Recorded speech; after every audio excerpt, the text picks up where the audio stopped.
What's up guys?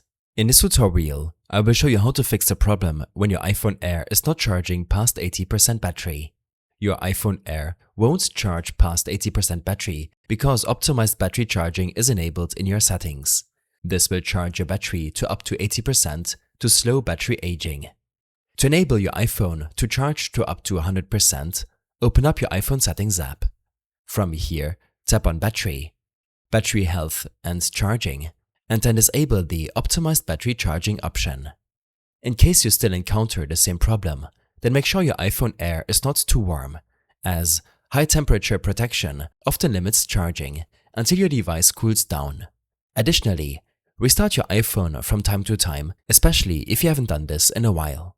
Navigate to your General Settings, scroll all the way down and tap on Shutdown. Slide to power off your device. Wait 20 seconds and then hold the power button on the right side of your iPhone to power it back on. I hope this helped you out.